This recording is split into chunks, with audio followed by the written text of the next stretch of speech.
Welcome back to Strat. This is lesson 2.5, and we are talking about buying the right property today.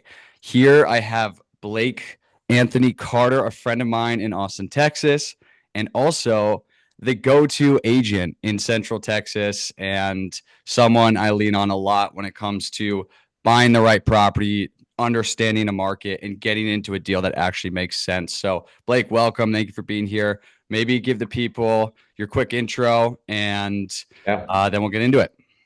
My name is Blake Anthony Carter, live in Austin, and have been in short-term rentals for going on 7 years now, like full time. And started out just doing like regular property management, real estate. Actually, like for my investing journey, started out and doing flips, and then learned about short-term rentals, and basically went all in on short-term rentals about probably 4 years ago now, and personally own close to 17 short-term rentals. I have some of those in like different partnerships, so I don't know if you qualify on that or not, We'll but count them. yeah, and we have helped over 400 investors with buying and selling short-term rentals and consulting on like the stuff that we're going to talk about today, how to find the right market and how to underwrite your properties, and how to know if it's the right property and how to set it up, and all that stuff. And so we've been doing this for a long time, have a lot of context on the market, the general real estate market, and then specifically in the short-term rental market, like what is working right now. Because if folks are wanting to take advantage of 100% bonus depreciation and the whole short-term rental loophole, the key to that is not buying a bad deal, because whatever you're going to save in taxes, you will lose that tax savings if you buy a bad deal easily, right? So Yep. the kind of method that we really try to help our clients focus on is, buy a property to save on taxes, but you want it to be the right deal that is also going to help grow long-term wealth and create cash flow for you as well. One of the things that we kind of help our clients with is basically buying the right property, turning that into tax savings, generating cash flow from that property, and then reinvesting that cash flow. And you do one or two of those a year after 5 or 10 years, and you can generate some real wealth for you. So yeah, man. Yeah. Yeah. That's awesome, man. And thank you for that intro. So when someone comes to you like, hey, Blake, I want to get into short-term rentals, what's like the first conversation that you're having with them? Where do you typically start when someone comes to you? Well, the first question is always why. Why do you want to buy a short-term rental? And a lot of times it is at least partially for tax purposes for a lot of the folks that we talk to. Second is, how much do you have to invest? What is your expectations around like the actual dollar amount with down payment plus any renovations and setup, design, all that.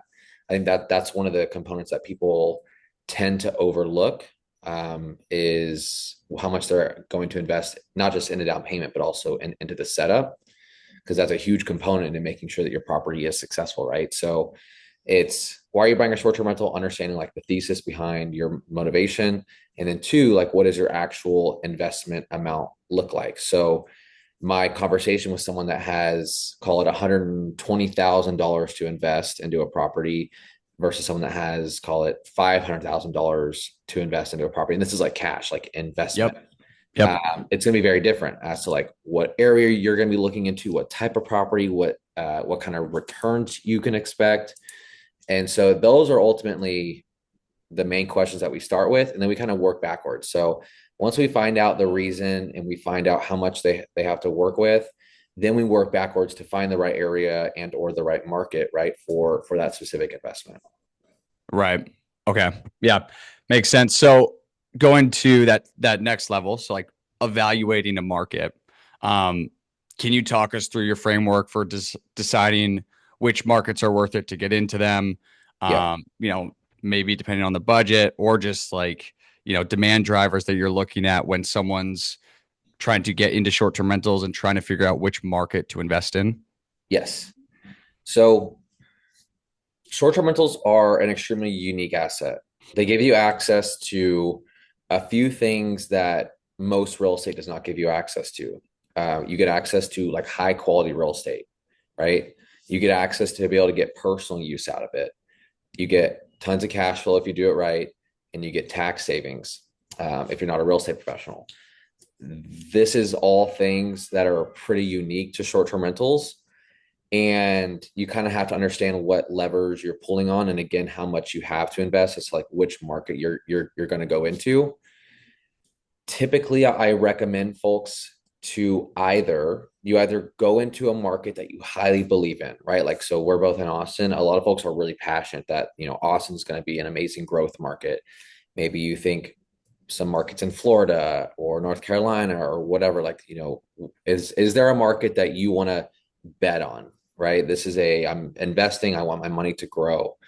Second is understanding the operations. So a lot of folks will buy properties and run them totally remotely. You don't have to be nearby where your property is. So you don't have to live nearby where your property is, but that is probably something worth considering, right? Hmm. If you're in like where you're from, for example, in Northern California, it's probably going to be pretty difficult to find something near where you're at. One, because it's price prohibitive, and two, a lot of areas around there are just highly restricted. So, Hmm. is it worth it? But if you're in an area where it's pretty easy to get into, then it's probably worth considering maybe doing your first one near where you're at if the numbers work out. Hmm. Um, and so that's typically where I start with folks, like trying to understand what market they should look into. Um, I typically recommend people to look into red states, right? So these are states that are going to be more so like property owner friendly. Um, States that have typically lean more liberal or democratic are going to have a lot more anti STR rules, right? Where the state of Texas, for example, is amazing because we've had cities like Austin, Dallas, San Antonio, who have tried to put in very strict restrictions around short term rentals. And the state of Texas, because it's so property owner friendly, has outwardly gone against these cities, right? So there's a lot of comfort if I'm an investor to put my money into a state like that. So you have Texas, Florida, Tennessee, states like that, where I feel confident that if I'm going to go buy a short term rental, that 3 years from now, I'm still going to be able to continue running that thing as a short term rental. So yeah, that's typically where I start. Yeah. Yeah. I think a big thing people think about or worry about when they're looking into short-term rentals is regulations. So you kind of touched on it with, red states versus blue Right. states. Is there anything else a first-time buyer or an STR investor should be thinking about when it comes to regulations? How to make sure they're, on the right side of that, or how do you think about it Yeah. as a whole?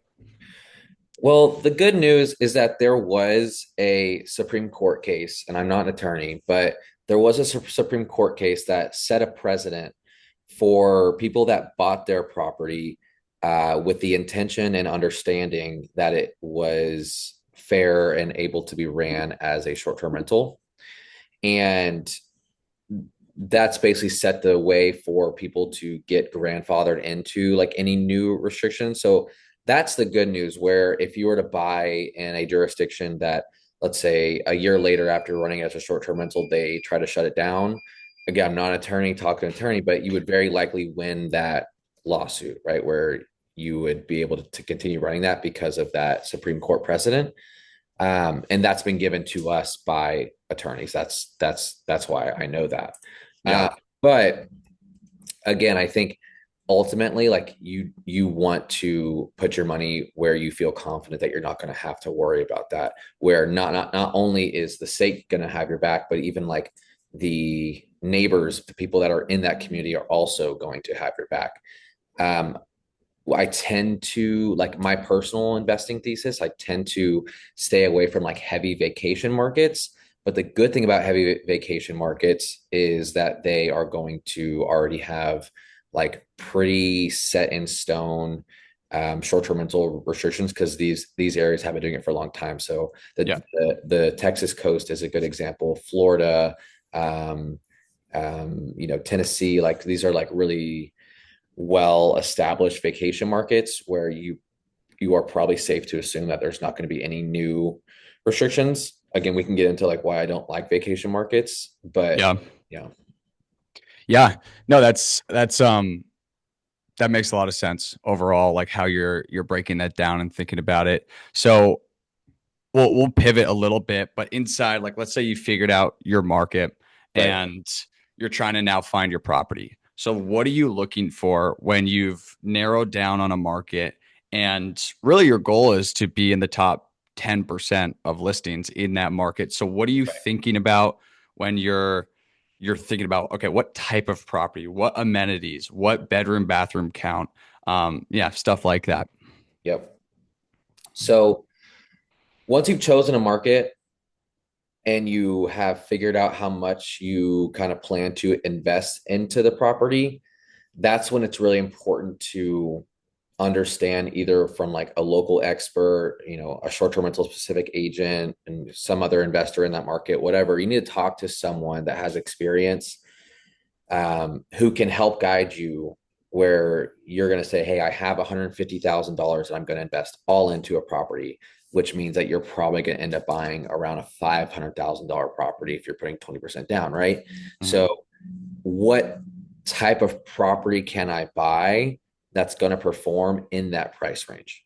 And maybe that means you need to look at a different market or a different part of that market or whatever.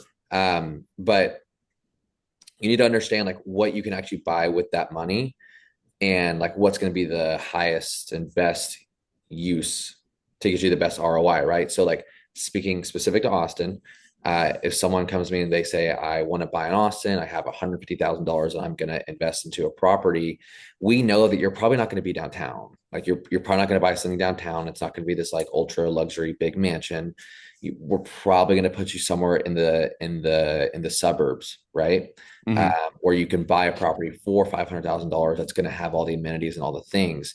Every market's going to have like different things, that drive it. So you can look up using tools like AirDNA, Rabu, Price Labs, whatever. You can look into these different data sites and look and see what is the amount of properties, that are 3 bedrooms, 4 bedrooms, 5 bedrooms. You typically want to be, outside of the competition, right? So we know in Texas that the average property is a 3 bedroom, 2 bath that sleeps 8 people. So we want to be outside of that at all costs, like whether we're lower or higher. We don't want to be a 3 bedroom, 2 bath that sleeps 8 people. Um, and we know that from doing the research on these data sites. I will say the like revenue data on a lot of these data sites isn't always super like strong or relevant or whatever, but the information like that, like understanding what your competition is and what amenities that people are actually looking for in that market is important. Um, so once you understand one, where there's low competition, and two, the types of amenities that people are looking for in that market. Speaking specifically to Austin, we know that Mhm. pools are huge, right? The top five in Austin are usually pool, hot tub, grill, fire pit. I can't remember the last one. It's like Wi-Fi or something random like that. But Yeah. um, but you need to understand like what are those top five amenities. And then once you actually get to like looking for a property, like let's say we found a 4 bedroom, 2 bath with a pool in the suburbs, we're going to use those data sites and we're going to do what we call a top five analysis. And a top five analysis, we look in the area within like a reasonable radius of properties that are the same bedroom count or at least close to it. And we're going to find the top five performing comps in that area and like with a very similar property. And we're going to say, like, what do we need to do to get to this level or even better? So whether that's adding a hot tub or that is like making the design, this amazing thing, or we're going to add a pickleball court, or we're going to, we need to sleep 14 people at least. Like you're kind of looking at your comp set and making data driven decisions based off that.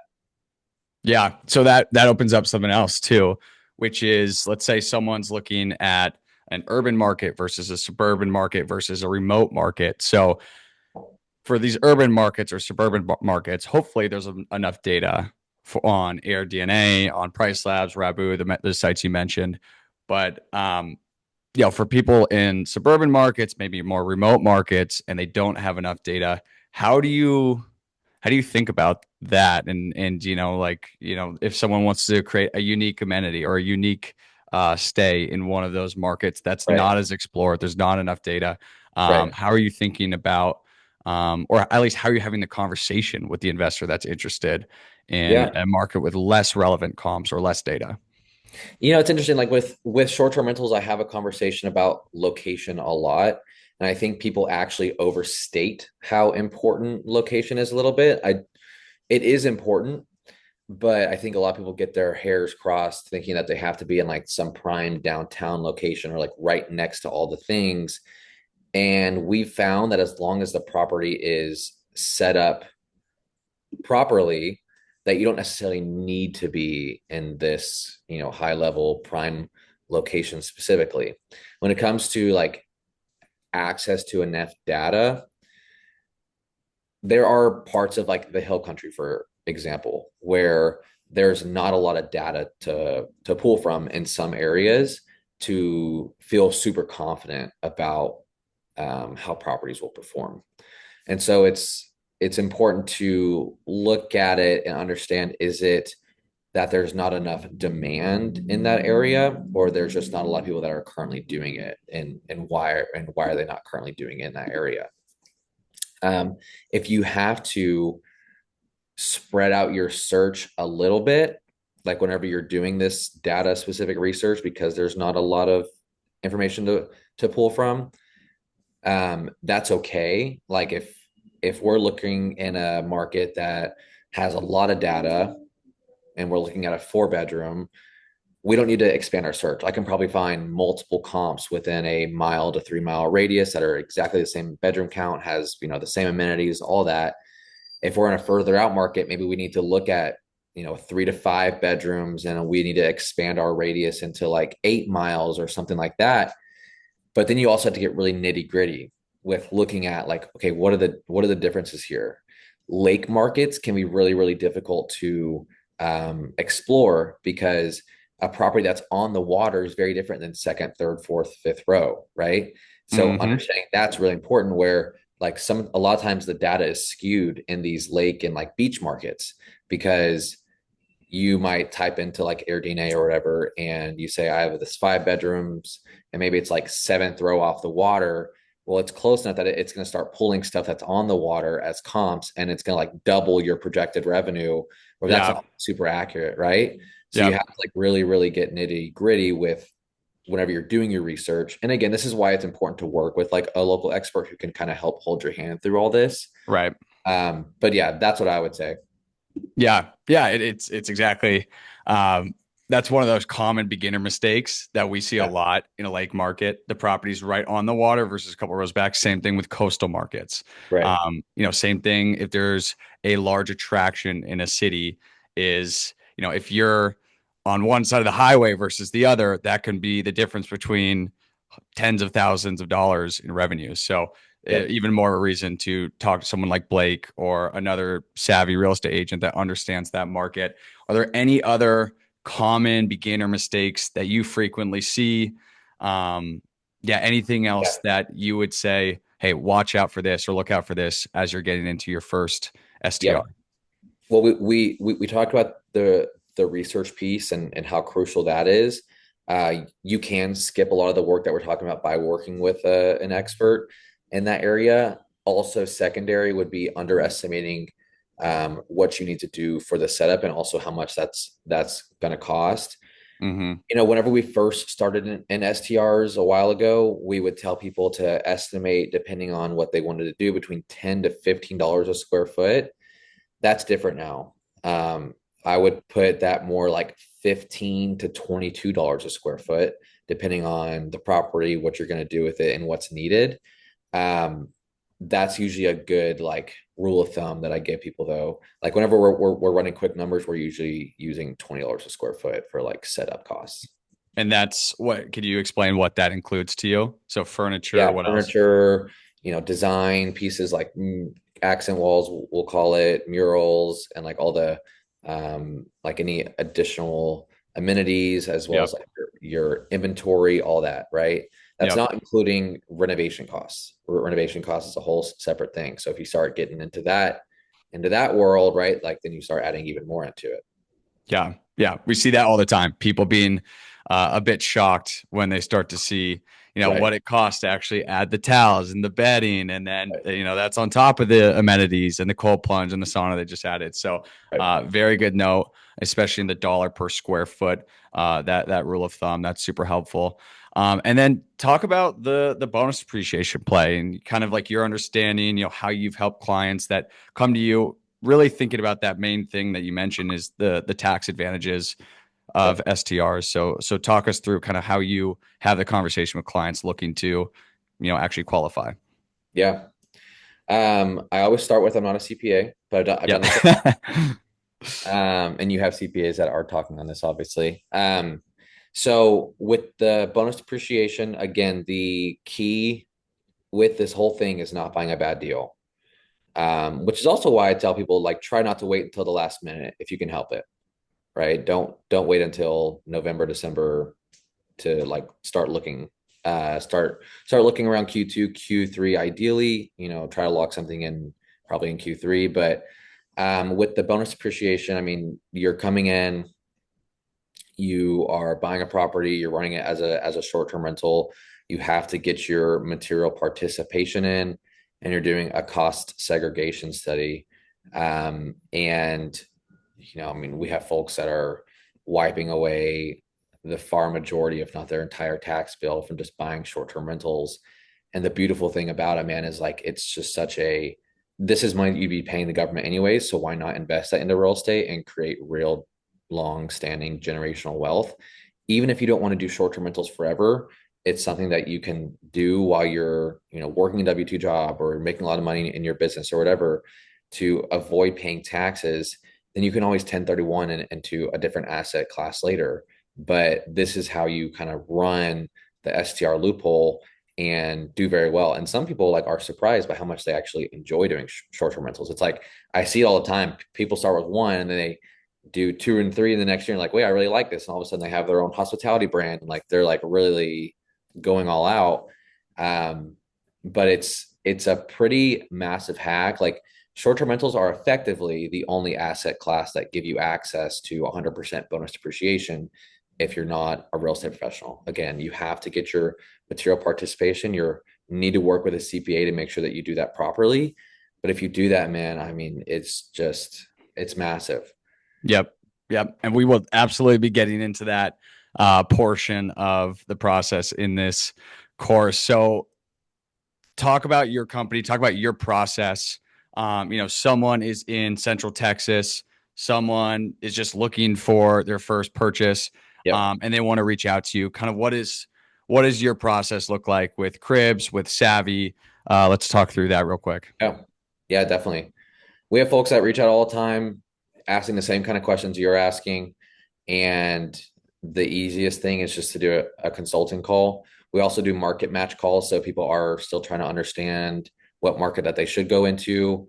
That's something that can be explored just through like a simple Zoom meeting like this, right? That's pretty much how it works.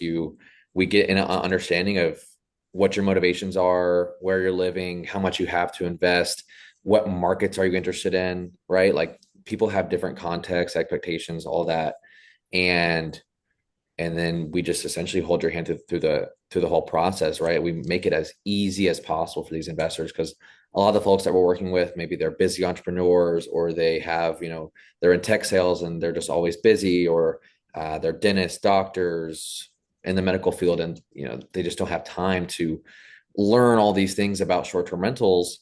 And that's where we come into play because this is all that we do. We're going to assess, understand where you're at, help you find the right deal, make sure it's a good deal, and then give you all the resources and all the connections and local contractors, contacts, everything you need to make it happen. So that's as easy as a lift as possible.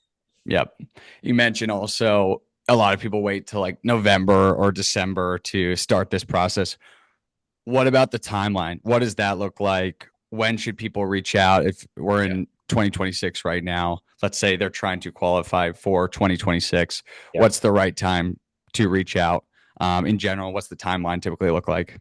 I mean, as early as possible, right? As soon as you know that you'll have the funds available to invest into a property, you should be looking, just because you don't want to be rushed into buying a subpar deal.